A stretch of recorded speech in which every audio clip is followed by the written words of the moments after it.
up, my people? It's your boy Davido, and this is the special edition, Africa edition, Billionaire edition of Business Entitled. Keep it locked. One love. A.W.A.Y, man, everywhere, worldwide, connected everywhere. They call me T-Mobile. He's gonna steal that one, trust me. He goes, don't steal it too. He's gonna be on a meeting tomorrow like, they call me T-Mobile, man.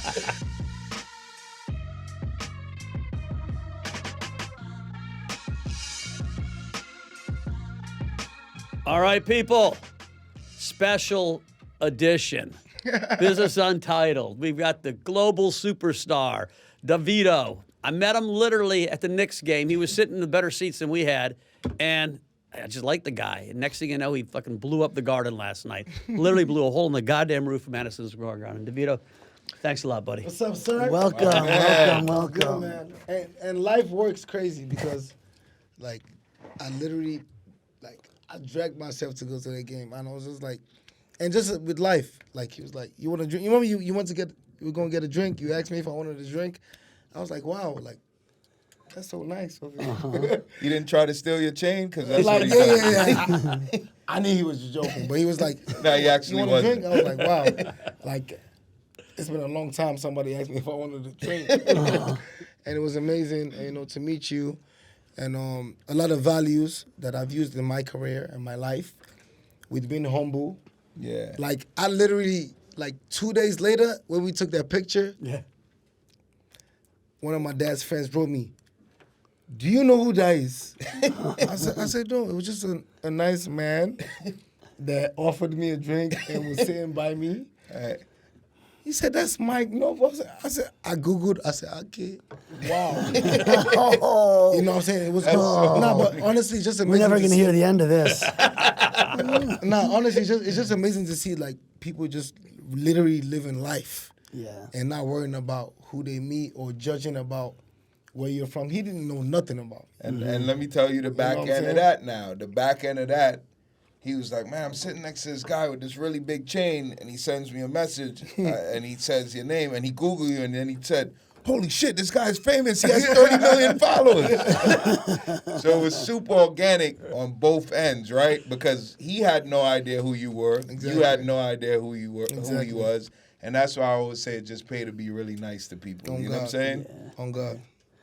Mel, I was going to say, Mel, tell a little bit about how this got started, like just what the mission is, So we how, started what we're this, doing here. Yeah. We started this podcast. I want to hear this from the beginning. The same way I told you about my start. The beginning. I want to hear So about all right, your let me story. tell you how I met him. Okay. I met him 6 or 7 years ago at this point. I collect watches. Okay. So I had on the Bubba Watson, the Richard Mille. I got one. Nice. Well, he made me sell that one. I sold that one for like $550 and then it went down. So he made me, we was at Mike Rubin's like housewarming or some shit. Yeah. So he was like, man, that's a plastic watch. How much is that watch? I was like, at the time it was like $150. I was like, it's like $150. He was like, you bought that for $150? Let me see it. So I gave him the watch. I don't know who he is.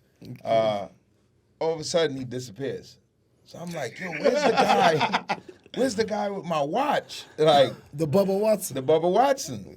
So everybody in the party's like, nah, don't worry, he's a billionaire, he'll be fine. I'm like, I don't give a fuck if this guy's a billionaire. I need my watch. 3 days later, he calls me, hey, your watch. I went to his house, and our friendship kind of started from there. He took a liking to me, started mentoring me. Wow. I met Dave a couple months later. They became my brothers and like my crash course in life and finances. And how this started, it was just, I'm from Flatbush, everybody. Shout out few of them know Flatbush. me. Shout out Flatbush. And I got so much education I'm a high school dropout. 10th grade, been shot, dropped out of high school. He was much better looking before he was shot. I'm still good looking.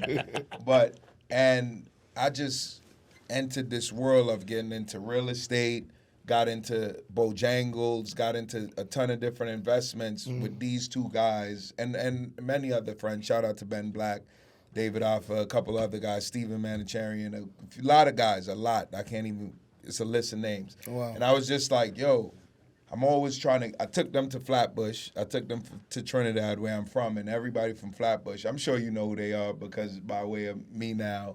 I was like, you know, the education that I'm getting here, we don't get in my community. Oh, God. Like, so I bring a lot of people to meet them, just to meet two billionaires and really talk.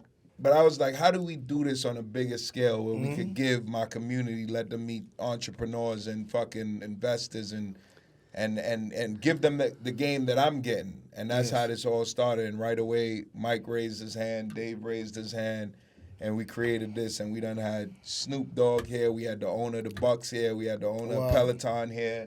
Who else we had here? Lots of people. Lots of great Coach people. K. We have Coach K was here. Davido. Coach K still Coach K. our number one episode. Coach K. Yeah. Yeah. He took Because out- he said took- Jeezy he was took better out- than Jay-Z. He took out Snoop. Coach K was just with me in December in Nigeria. No way. Yes, you Oh can. yeah, Coach Yes, I was in remember Nigeria. that. That's right. That's right. Coach Yeah, is one so of our brothers. I'm We gonna love call him. him tomorrow. I'm gonna tell him your episode about to be number 2. That's right. Coach, he's coming We're for going you. into the African diaspora. We are going Nah, to blow but, up he's in the coming for African Coach. diaspora. Coach came to Africa. He was, and what I liked about him coming, obviously not coming for me. Obviously, you have the fun, you do that, but he really tapped in. And you know, Coach loves art. Yes, I saw that. You know what I'm saying? Coach loves art. So he went to all the really artistic places. There's a place, we'll get into that later. Yeah. But there's a place called Nikkei Art Gallery. They do a lot of good art. You know, Coach tapped in. And yeah. I'm ready to get into what y'all. So this is, it's kind of like a joke, right? This whole podcast, a serious joke, but it's a black guy, a white guy, and a Jew. That's how it starts, right? So I was born poor as fuck. He was born middle class, and Dave was born rich. He don't like to hear, but he was born rich. He always say rich-ish, but he was So what was I born? And you were born. What was you You were born? born in You were Atlanta. born super rich. Huh? You were born super rich, right? Where were you born? Rich, poor, middle class? I say I was born with discipline. I like that. Put a That's couple honest. $1 billion behind the discipline. Couple. You got a tough dad, though. I would say my dad was tough. My dad was just realistic. Yeah. You know what I'm saying? My dad's very, even till date, like, I made $1.3 million last night. Does not faze my dad, no matter what.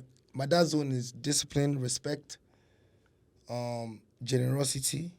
What can you do for your people? You know what I'm saying? That's mostly what I was brought up on. Yeah. And I think those are one of the values that has helped me.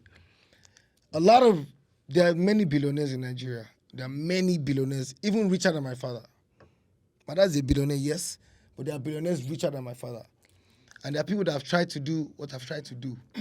Music, entertainment. It doesn't even have to be entertainment. Whether it's a business you're running, Yeah. but mine has been successful because of the values I have. Yeah, that's amazing. Like, Naturally. most people would look at it like it's a huge advantage. It is, right? But it can also bring its disadvantages, right? And it's really cool. What are you talking Yeah. about? The biggest disadvantages I had was when I first dropped music the first thing was, his dad has this, dad has this. Well, I'll tell you this. I got accepted for one reason. And the one reason was I'm good. That's right. I'm talented. You know what I'm saying? I don't think I would have ever been accepted if I wasn't good in what I do. Right. You know what I'm saying? When did you start music? How young sure. were you? To be honest, when I like really said, okay, I want to be a musician, when I was like probably like 16, but like my family is big on entertainment. You know, my dad is the governor, my uncle is the governor of Osun State. You know what I'm saying? One of the biggest southwestern states in Nigeria. So if you look up on him, he dances a lot. So my family has my mom, exactly, my dad and my mom, they used to throw parties for anything. Sound like Mike. Listen, I throw a lot of parties. you get an A in class, it's a party. You get 90% of your exam, it's a party. Yeah. Anything was a party. So with that, I just loved entertainment. Yeah. You know what I'm saying? And my mom passed when I was 11. And to then hear that. just taking that, I just loved entertainment. And then I had a cousin. His name is MPZ. I know he's going to watch this. That was like, and guess what? I was the youngest out of my whole clan. When I say clan, I had a very big family. Yeah. You know what I'm saying? Cousins, because we had a big house. So all my cousins, my auntie's cousins, you know what I'm saying, everybody. So I was the youngest, you know. So one day he came over. He was like, "Yo, David, I do music." How old were y'all at that point? At this point, I was like, and I remember because we were in the other side, the other wing of the estate. I remember this. House bigger than yours, Mike. I'm sure. No, probably. But then he just told me like he does music, and I was like, ah. And that time I've never seen anybody being in the studio. Yeah. I didn't even understand how music is being created. Yeah. I'm just happy like I'm hearing music. So he took me to the studio. So I went to the studio, and I walked in with my cousin, MPC. I'm looking, and I'm seeing them create, like how they do it. Like, oh yeah, do it again, record it. You know how you record? Like, Yeah. And I'm like, and I'm telling you, I think just like 10 minutes of looking, I fell in love with like the process. That's crazy. So my first dream wasn't to be an artist. It's to be a producer. Producer.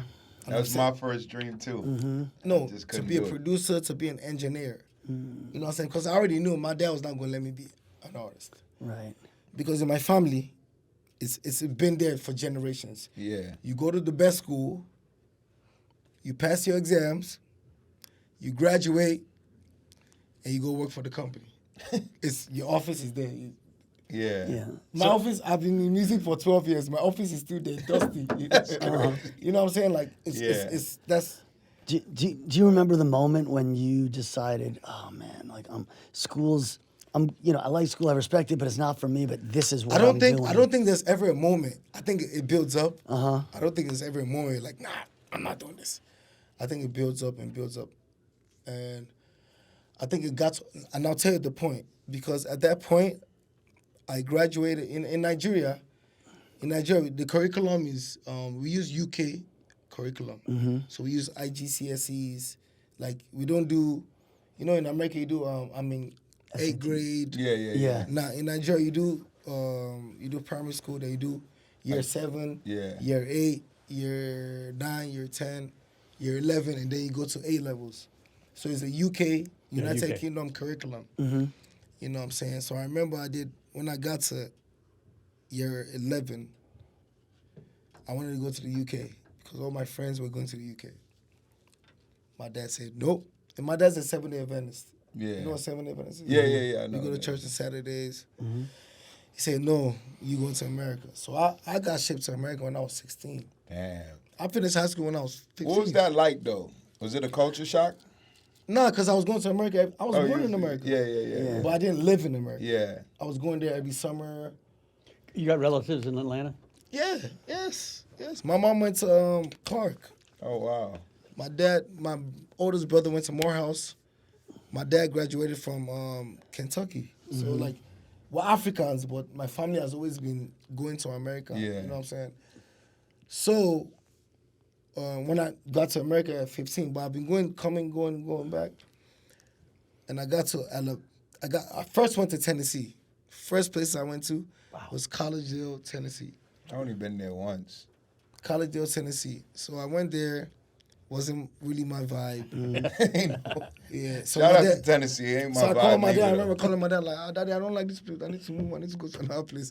So because my dad, he wants all of us to go to a Christian institution. 7-day, but he don't play with that till today. Right. He don't play with that. So I went to it was Southern in Tennessee. Then from Southern, I was like, Dad, I don't like this. Can I test somewhere else that has the same? You know, then he took me to Oakwood in Alabama. Wow. Oh. This is a very funny story. So my uncle drives into school. I'm like, all right, maybe I might like this, right? So I come down. So we going to register. And some guy just walked past me with dreads on, smelling like weed. I'm like, Uncle, register me. This is where I want to stay. So from there on, I think that's what, like, I always loved music. And that was a big music school. They had the biggest choir. They used to win, like, the biggest choir. They had a big music program in that school. So when I read, Where's Oakwood? Is it Montgomery? it's or in Birmingham? Huntsville, Alabama. Huntsville. Yeah, Huntsville, Alabama. Rocket country. Yeah. That's what they had. The space? What's that? Yeah, the Rockets. Yes. NASA. I they pass that NASA place. When they go buy chops, Yeah. and they pass that NASA. We used to go watch when they about to Space take shuttle. off. I used to see all of them when they go space, come back. I'm telling you, I used to go cool. see all that stuff. Remember that time you almost went to space? The Robin Hood thing? I almost went to space. You almost bid to go to space. Who But won that? anyway, I moved in the dorm. I want to finish the story. Yeah, real quick. Yeah, definitely. So I moved in the dorm, and then I was there for like a month. So I noticed there was somebody upstairs that used to make music. Like I'll always be hearing this, but I never really cared. I'm just like, I just want to go to school. Yeah. So one day, something told me, go upstairs. And what's that noise? That's what's happening. So I went upstairs, and I knocked the door. Yo, what's going on here? So I opened the door.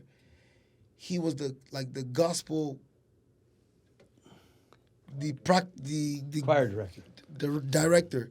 So he was always making the thing where he was going to make for the weekend for the church. Okay. So it was a studio. So I entered there. I was like, what's this? He bought me. I was like, yo, how much is all this setup? Yeah. He said $1,500, bro.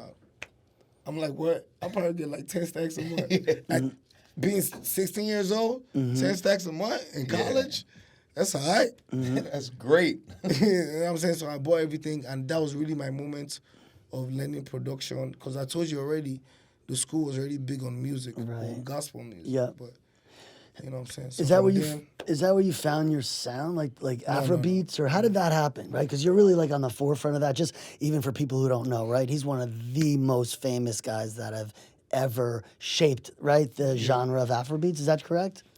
I think Or how do you look at it? I think what shaped my music was my upbringing, because I spent most of my time in Lagos. Yeah. So people really think like I only spent like maybe I'd say like 4 years straight in America. You know what I'm saying? But I was coming every year. But I really lived in Lagos. My dad has 5 kids. My family were 5 of us. I'm the last born. All my siblings went to school in London, America, Switzerland, whatever. I stayed in Nigeria. I didn't go to I didn't leave.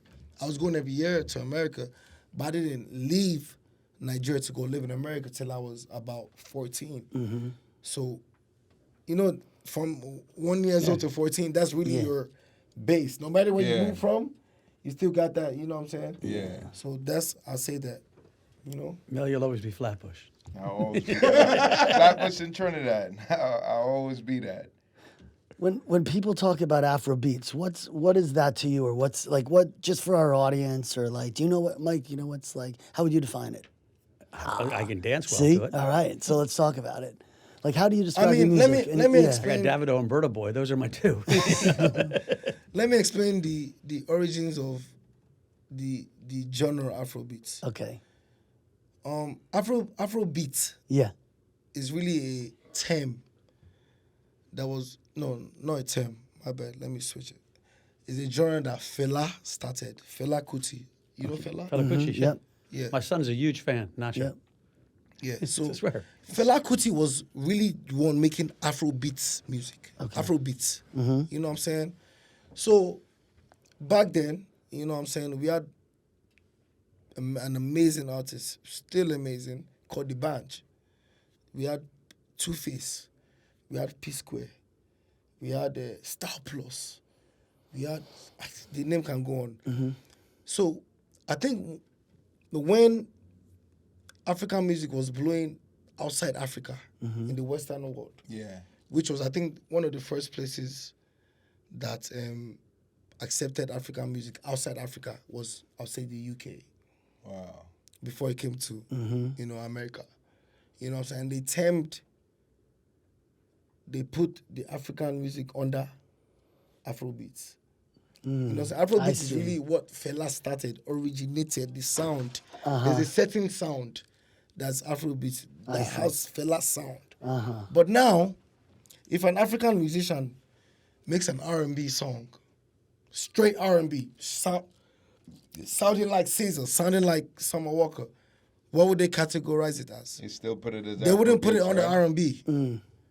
If an African rapper sounds just like, let me give an example, like Drake, Yeah, what would they put it under? Afrobeats. You know what I'm saying? Yeah. So I don't get offended when we've been categorized as Afrobeats because, I mean, we need a genre. Yeah. You know, people want to hear Afrobeats. It could be R&B, it could be Afro pop. You know what I'm saying? I call my music Afrofusion. You know what I'm saying? But I'm not big on, put Afrofusion on my song. Yeah. You know what I'm saying? I know how long it took. Like, even when I was in college, I used to play African music for my friends. They'd be like, what's that? That sound hard. Like, That's crazy. I'm talking before I was even singing. Yeah. That's hard. So talk about the Garden last night. So your first time in Madison's Garden, you sell the damn place out. Yeah. Like, how do you think, like, you're your own business, right? It's When you're a musician in your own business, so you rent the place yourself, right? What does it cost to rent the Garden? How much, like, what are the economics of being a pop star, a global superstar? Businessman. It depends on what you want. You know what I'm saying? You can be a pop star that just want everything done for you, and all you got to do is just get on the stage and deliver. You know what I'm saying? But it depends on what you want to do. You know what I'm saying? 7 years ago, I walked past the Garden, and I looked at myself, and I'm like, I'm going to do this place one day. You know what I'm saying? It takes a lot, though. And economically, you know what I'm Expensive. and not just, I could go on the stage, and we had, the house is, you saw it. Yeah. The house was full. There was no space. But it depends on what you want to give to people. I could go on stage and have a regular stage, blacked out, with my DJ and perform, and every crowd would sing the same thing that happened yesterday. But I feel like we've gotten to a point, especially with African music and the culture as a whole, to deliver the best. You know what I'm saying? You got my creative director. Yeah. I'm calling him every day like, yo. He's like, I'm like, I don't even care if you break even. I don't care. I want to make the Garden memorable. You know what? Look, 10 years ago, it wasn't cool to tell your friend, I'm from Nigeria. Let's be real. Nah, for real, he's right. What are you talking about? Yeah, everyone's I remember when Africans used to lie that they're from Jamaica. Yeah. Am I lying? Nah, you telling the truth. You know what I'm saying? Now they're like, I'm going to the Garden. They're telling you for what? For Davido's concert? Yeah. Who's Davido? An African artist. Yeah. They don't even let people rent the Garden. You know what I'm saying? For that to be happening now with the whole culture and the people appreciating it, it's emotional. You know what it I'm brings me back to? We had a conversation once on this podcast about hip hop streams going down, right? And I wonder if like the African fusion influence is also, as that's going up, if there's any relationship, right? Remember that conversation? Yeah. What do you think? I mean, African music in itself just kind of like took off. So I don't know if that created some of the decline to hip hop, but it surely opened up the world to a new sound. And there's people who used to love hip hop that I don't think we affected it. I think it's just something new and fresh. Yes, You know what I'm saying? Something new and And fresh. guess what? Guess what? And that's why I keep telling people. We have a whole continent. It's like 1.4 billion people. I'm trying to explain, like, it's like a whole, it's like, how many people you I said? think it's 1.4 billion now in Africa. It's like 1.4 billion people hiding the secret for so many years. Yeah. And somebody just sees the secrets. We been popping. Yeah. What are you talking about? I did 8,000 people in New York 11 years ago. Wow. Wow. Where was it? I don't know. It was just some big hole. You know what I'm saying? It was some big hole. But I'm just saying, like, we've been popping. Like, apart from, like, you mentioned some artists that you know, but there's so many more artists that are big too. Yeah. That people don't, tap into. But I'm telling you, if they let us in. I mean, you kicked down the door for everybody. I know. And here's the thing, right? Like, coming from this traditional business background, your dad, you just said it, there's an office that's been sitting there for 12 years waiting for your return that would never happen because don't say that too. Don't say never. You too happy. You don't want to get his dad calling. Give him a case of whoop ass. So listen, right? In a not in a crazy way, in a real way, Yeah. you are the first one to step outside your family and create a multi-million-dollar business outside of the traditional business your family is used to. Yes. Your family, your dad, friends, everyone gotta be proud of that in the biggest way, because you now create a generational wealth outside of what maybe your grandfather, whoever, great-grandfather started, right? Yes. So talk a little bit about that. What was that process of like creating your own business, and not just a small business, a massive business? Yeah. And I think that would never have been possible without the support of my family. yeah. Honestly. You know what I'm saying? Like, I'm telling you, like, my sisters, my brothers, my father, you know, rest in peace, my mom, but they're really involved in me. So I don't think I would have been able to branch out and stand strong without them. You know what I'm saying? It got the support of them and my family and everything. But, you know what I'm saying? God works in mysterious ways. You can't question God. Yeah. You know what I'm saying? Bad things happen to me and I can't question God. Yeah. Good things happen to me and I can't question God. Yeah. You know what I'm saying? So it's just been something I've just... Is this story true? I read somewhere your dad tried to have you arrested at your first Not show. tried. Wait, he did? Yeah. What the fuck? Why? That's tough. No, my That's dad, a I don't think he's tough. I think it was just I was 17, bro. I blew up when I was Where was the show at? I'll tell you a story. Yeah, I blew up when I was 17 years old. Like, I literally, imagine you're a billionaire, you got a 17-year-old son, you send him to America, all of a sudden you can't reach him. His mom, you know what I'm saying, like, you're the sole parent of this. You send the Marines, man. Come on, man. You know what I'm talking about? So it was just like, you know what I'm saying? Oh, he will? I'd send the Marines. Mike would like get on his phone and like check something. He lost my kids in South Africa he once did for about lose the kids 6 in hours South Africa. when they were 10 years old. 10-year-olds But that's in South another Africa. story. Let's let him These finish guys the were all story. nervous. I was like, they're fine. They're waiting. But anyway, like, you know what I'm saying? Like I told you, I'm first generation entertainer in my family. Yeah. There might be more later, but, you know what I'm saying? He was just, I don't think he didn't want me to do music. He just wanted me to be successful in whatever I did, because he got a blueprint for me already. You know, I'm the last child. Yeah. I'm the baby. You know what I'm saying? So imagine, you know what I'm saying? But he's been so supportive. Yeah. Like, he checks on everything. Like, have you mixed the record? Are you sure? Yeah. When is it coming out? Bro, are you sure? I think we should. My dad picks what? Who picks my album? That's crazy. My dad picks. I don't want to. My dad literally. I send him my album when I'm finished, and he literally goes through all the records and gives me like at least a paragraph each. Oh, son, because my family, like I told you, were music orientated.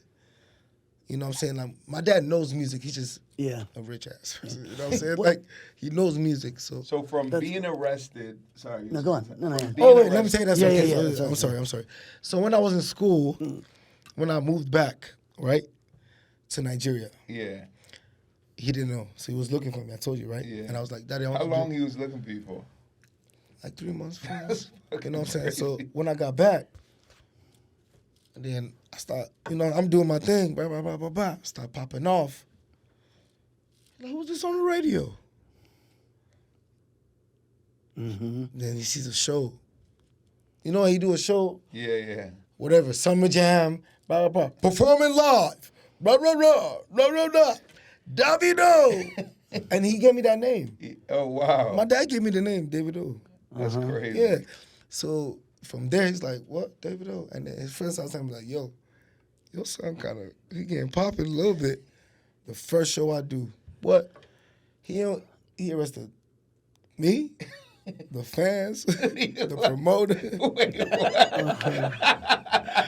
But not arrest, like, Yeah. you know what I'm saying? Just like, but, you know, obviously he just wanted me to just complete school, which I did eventually. Yeah. What was the moment he realized, holy shit, this is a real thing? When my song was the president's ringtone. Wow. There you go. My song was the president's ringtone. That's And my crazy. dummy doodle. Yeah, so it was calling like. And the World Cup, last World Cup, your song, right? Yeah. Yeah, I did. I performed, no, but that was later on in my Yeah. career. But you know what I'm saying. But I did the World Cup. What I did the World Cup. So. What did you take from Atlanta versus Lagos, right? You like I the think- first person that like been in two major cities, two very different cultures. Like what you took from each one? I'd say my African culture has brought me. I'd say, I don't know for anybody else. I'd say culture and respect. Mm-hmm. You know, I feel like I've gotten it from Africa, and I think from the Western world, I think I've gotten exposure. When I say exposure, there's some things that some people back home don't really get. Like, do you understand? Mm-hmm. But I feel like I've gotten two sides of that. Mm-hmm. But my culture, Africa, were big on respect. That's when I came downstairs. I had 20 people waiting, but we walked in with 4 people to ask, can we bring, you know, that's just how we are. Yeah, that's and then you were like, nah, come on, bring everybody. But, you know what I'm saying, and it helps me in different ways. You know what I'm saying, I can go to Africa, I relate to people. Yeah. You know what I'm saying, I can come to America, I relate to people. You know what I'm saying, and I can be in between as well. Yeah. You know what I'm saying, so I feel like that's helped me a lot. What other businesses spark your interest? Do you ever think about things like businesses beyond music? Of course. Yeah. So which ones do I you have, really I have love? a, I have You've a got a jewelry business. Look at that. No, I don't have a jewelry business. I have a creative company called Cocoa House. How's that work? What's it do?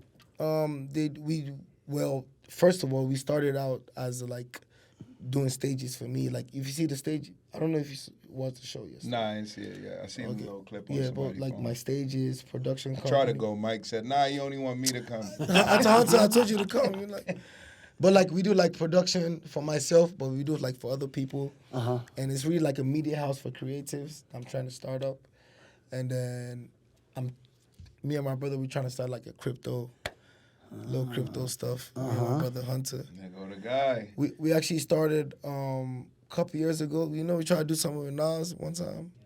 But we just trying to do that because Nigeria's big on crypto. Yeah. Apart from that, me and my family, we actually distribute like the most, we have like 4 power plants. Mm-hmm. Yeah, worth like a lot of money. We distribute energy to like most of Nigeria. And my wife too, she does like culinary stuff. Mm-hmm. You know, we're trying to start like a restaurant for her, cutlery and stuff like that. But mainly my main business is what I love, which is my music. Yeah. So if you had it, I want to turn it to you now, and you could be the host, and they could be the guest for a little bit, because we relate. You know what I'm saying? Okay. I'm not as rich as you, but you know. How you know that? How you know I'm from that? the hood. So, what if you had questions for a guy who started multiple companies, was at Goldman Sachs, started a Fortress that became a $100 billion company, a guy that started, you know, one of the biggest real estate companies in New Jersey, one of the biggest developers, owned 12 hotels. If you could ask them questions about business, boom, here's your shot. Crypto, and now he has a crypto company that's blowing up. Blew up. I wouldn't even ask him questions about wealth.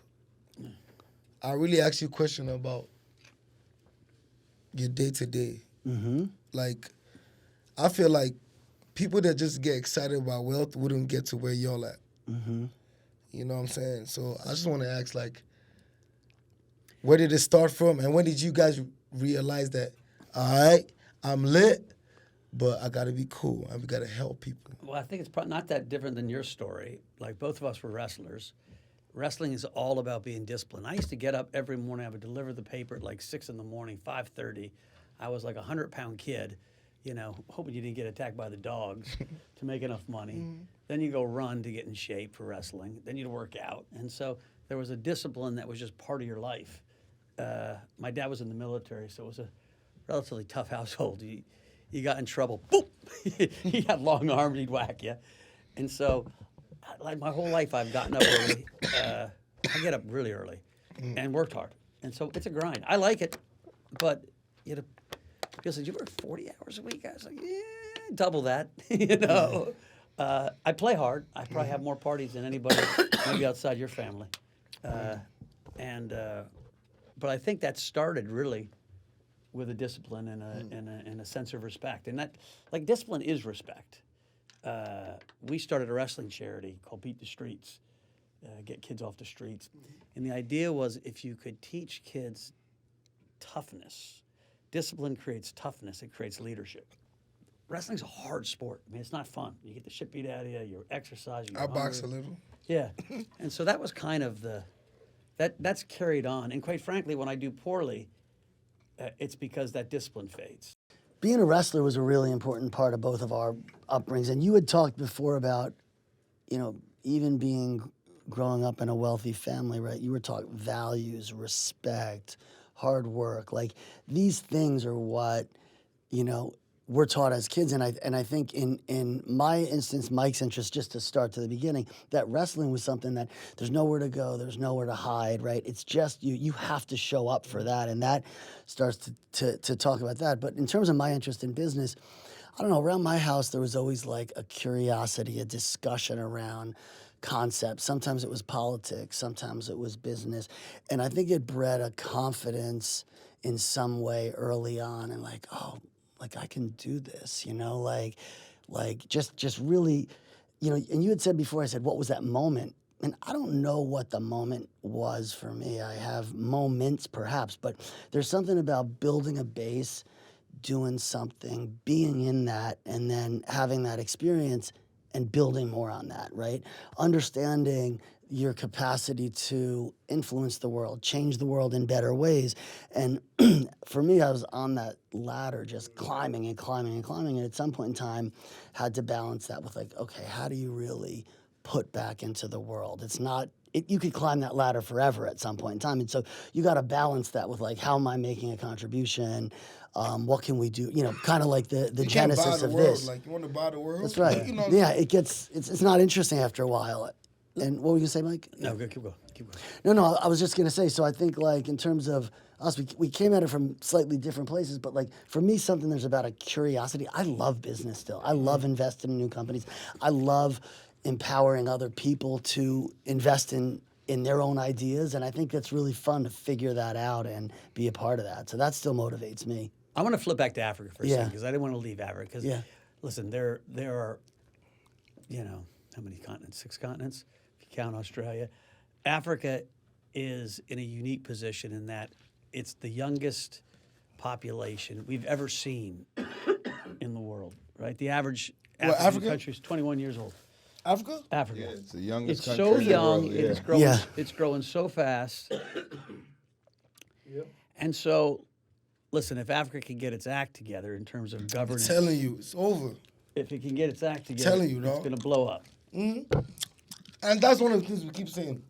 You know what I'm saying? We haven't had the best leaders, yes. No. But I'm telling you, I remember there's I've forgotten his name.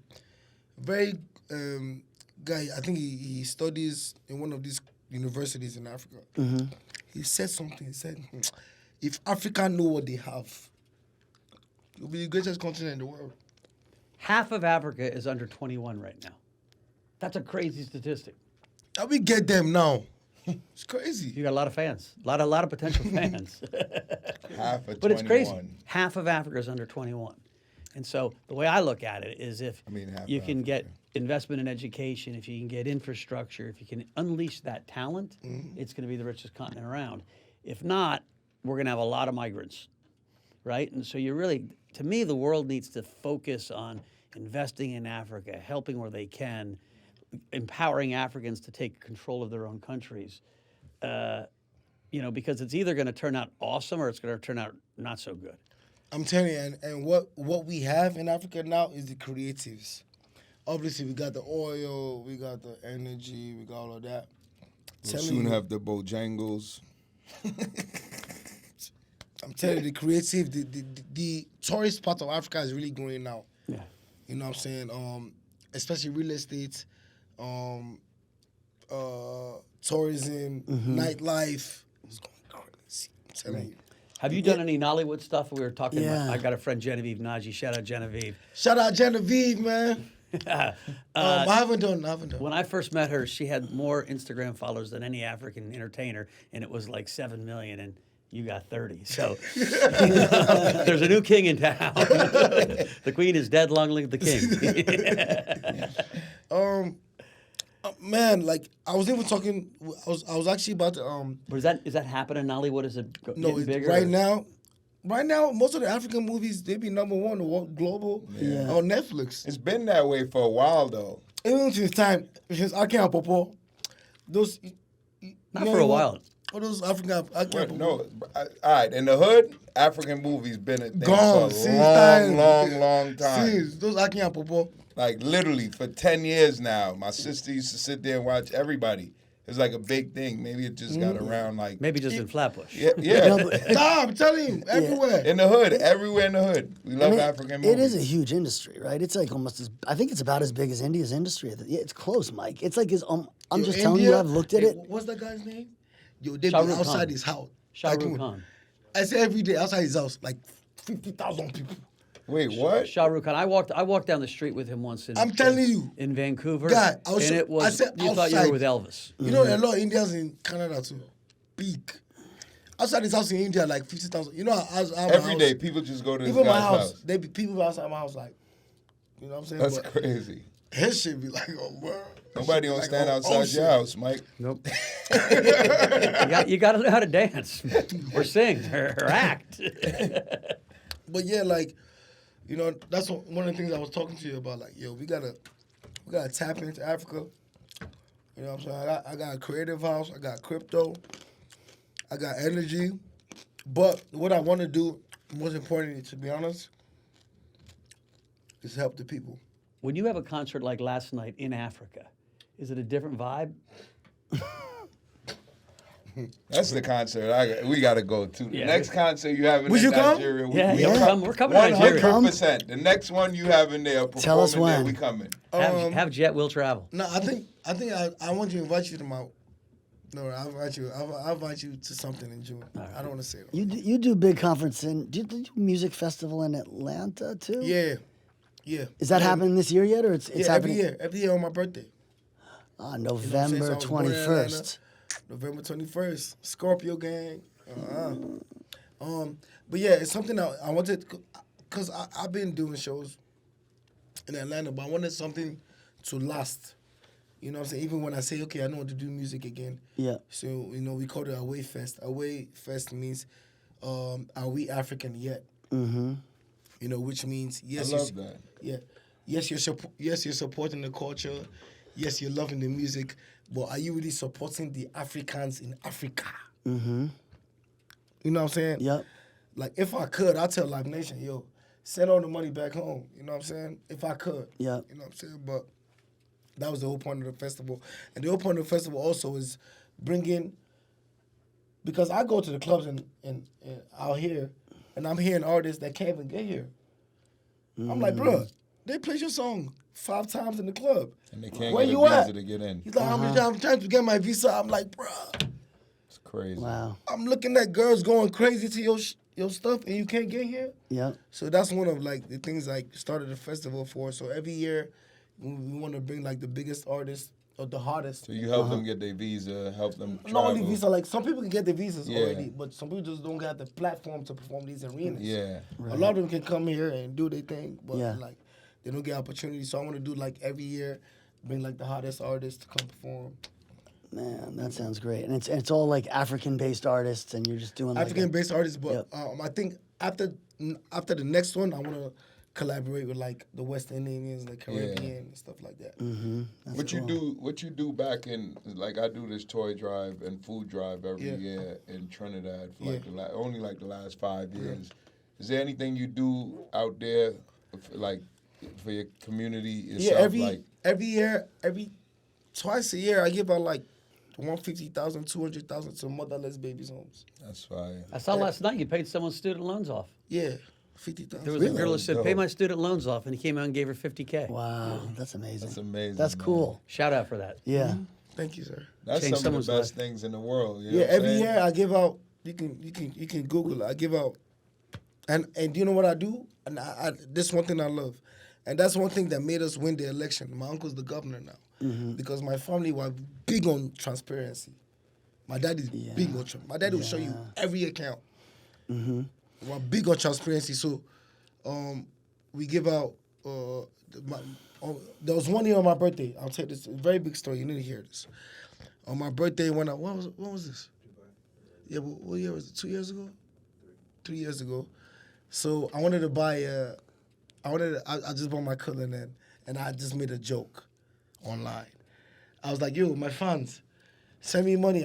cause you know, when you buy a car in America, when you ship it to Nigeria, you basically about to pay the same shit to clear it. So I just bought that car like $540,000. I just made a joke. I was like, oh, my fans, send me money. I want to clear my car, like a joke. And I had an account where, like some account I made. Yeah. And I even had no money in it. I just posted it. How much money you got in that shit? I made like 600,000. Get the fuck out of here. Check it. Well, that's your new strategy. I just sold my color and I'd have gave it to you and said I sold it last week. I'm telling you. They paid me like, what was it? It was crazy. Like, and then the rate was good. So I made like a lot. So I'm going crazy. Like, what? That's crazy. And my dad called me. My dad's like, You got to give that away. that's how Billionaire.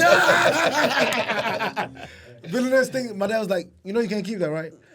Honestly, I was gonna give some away. I was gonna keep like a little.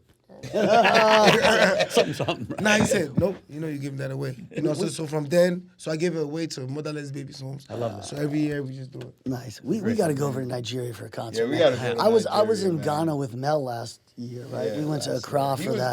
there. For the, Hunter. yeah. Wait, And what is this?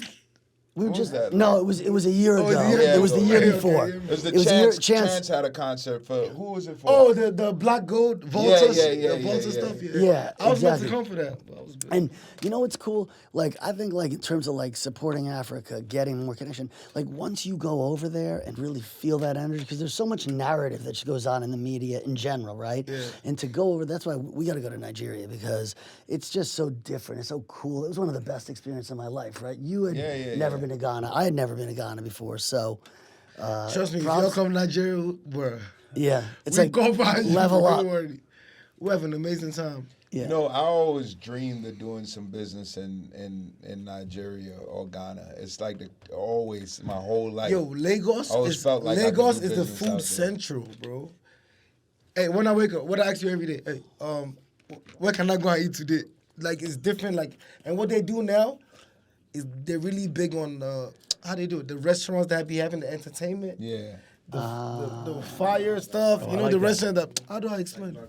Damn, I want to go You know to Nigeria Bagatelle? tomorrow. Bagatelle, where they throw the napkins, breaking plates and stuff like that. Mike, you've been talking about going to Lagos for years. For What's up? years. What up with that? We got to get there. I had the Senegal, Lagos, Ethiopia trip in my Shout mind. out to Senegal. They just elected a 44-year-old president. I love that. Awesome. Amazing. Wow, that's impressive. He was in jail for 9 months. He came out. 2 weeks, he was the president. It's Man, crazy. that's crazy. 44 years old. Does your music have like? So I knew in Nollywood it was Ghana, Nigeria, Jamaica. Do you go Pan Africa? If I'm in East Africa, do they know your music? Or in South Africa, do they know your music? Everywhere. I'm asking. Sounds like a white man question, man. It's a question. Say O, Oh, one. Say one. one. Yeah, man. A.W.A.Y, man. Everywhere, worldwide, connected everywhere. They call me T-Mobile. He's gonna steal that one. Trust me. He goes, don't steal it. Too. He's gonna be on a meeting tomorrow. Like they call me T-Mobile, man. But yeah, you know, I've been blessed to have every, and what I did in the beginning of my career, I was smart. You know what I'm saying? Obviously, when I had my first big record in Africa, when I get a show in every country, guess what I do? What's that? I land, I tell the promoter, who's the biggest artist here? Bring him. We get in the studio, do a record. So everywhere I was going, Yeah. I was giving all the biggest artists Nice. their records. So before I knew it, in like 5 months, What's your favorite collab you've done? Don't say your favorite because they don't want to get pissed Yeah, off. I can't Give me a choose. couple of them. I can give you a couple artists I love working with. Yeah. Chris Brown, number Yeah. one. You know what I'm saying? Yeah. He made amazing records.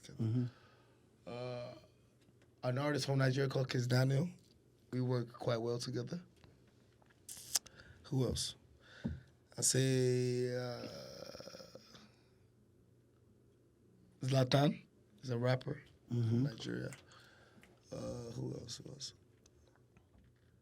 I'm big me, man. Like, you know what I'm saying? One of the things I would say, I never really knew you. I met you maybe once or twice, like somewhere. What was last time? Where we met? I think Miami on a boat somewhere like 5 years ago. Just briefly though, Okay. jet skis with Zoe and a couple other people was out there.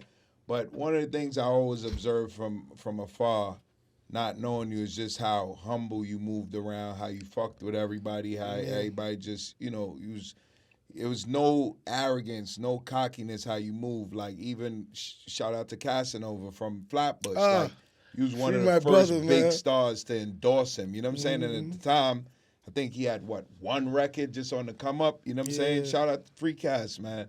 So you know what I'm saying? Just watching that. I think Cass went to Africa and did. Was that it was with me. you, right? Yeah. So it's like, you know, just even watching Cass that. came to Africa with me. Lil Baby came to Africa. A.W.A.Y came to Africa. Who else? Kai Sanat just came with me. You didn't see the stream? That's fire, bro. Kai Sanat was with me in Africa for like a couple days. A lot of people. That's dope. I love that, man. Well, Davido, this is pretty awesome. So we debated hard what this podcast was going to be called. It was going to be Business Untitled, but Dave used to start coming and bringing an ounce of gold for everybody, and I wanted to call it an ounce of gold, but I got shot down. But we still give everyone who comes here an ounce of gold. In exchange, it's an ounce of gold. Right now, it's for $2,400. We got our one sponsor, JM Bullion. Shout them out because they called us up and they said, "We love what you're doing, and we're going to give you the gold." Because Dave was like running out of gold. We appreciate that. Wasn't running out, but How many goals you got, dude? Got a lot of gold. He's got a pile like a He ladder. literally has the pile. He give everybody gold coins. So It's we give crazy. everybody a gold coin. That Right comes now, an on ounce the of gold show. is worth about $2,400. It's on its way to $4,000. and Don't spend it. as part of that, we ask, what is the ounce of gold that you want to leave last our year- listeners with? You said a lot of great stuff here, and we're fucking grateful to have you on. Yeah, we this. are. But just like your ounce of gold, if you want to leave people with like one For the thing. young musicians, the entrepreneurs, the dreamers, if you just had to give them some I mean, advice. just when you be successful, just be open-minded. If I wasn't open-minded, I don't think I would be sitting in this chair. You know what I'm saying? You know what I'm saying? Like, you could have grabbed my chain. I could have been like, why you on my chain? Wait, for? he actually grabbed your chain? Yeah. What the fuck is wrong with you? I was sitting behind him. I Yo, wanted to He grab grabbed his gun. He's gonna Wait, get let me shot tell one you of a these quick. Let me days. tell No, you. but let me finish Yeah, first. go ahead. But I'm just be open. But it wasn't even that. I was just happy to see somebody even embrace what I've worked so hard for. You know what I'm saying? I'm happy that you guys really brought me here. And you know what I'm saying? You know, heard my story. Yeah. And trust me, us sitting out here, you don't know how many artists, how many people back home this is gonna inspire. To see that I can sit here with 2 billionaires and a nigga from Flatbush. and we can all discuss and just be free-minded. And it's just beautiful to see. You know what I'm saying? And I wish more people that have your kind of success do the same thing. It'll change the world, man. Beautiful, man. Well, we are grateful to have you here. Yeah, really, man. Great energy, man. I Look gotta forward tell to- you a chain Yeah. story. I gotta lead this off with a chain Yeah. story. So everywhere you go, he would borrow some kind of rapper chain, somebody chain. So for his birthday, maybe 4 years ago, I said, you know what? Let me get him a chain. I bought him a $50,000 chain, gave it to him. I'm like, got your own chain now. I never seen the chain You since. can't wear your own chain as a white guy. A white guy can't wear his own chain. He can steal a black guy's chain and wear it all night long. But he can't wear his Where's own the chain. chain at? He don't wear the chain. I keep it. Oh, is that- I wore it to your music. Oh, yeah. I wore it once. I wore it You wore it once. Okay. So don't ever buy him a chain. Just let him borrow your chain. Guys, that's another episode of Business Untitled. Davido, thanks a ton. Thank you. We outside. OBO. Bye there. Checking out.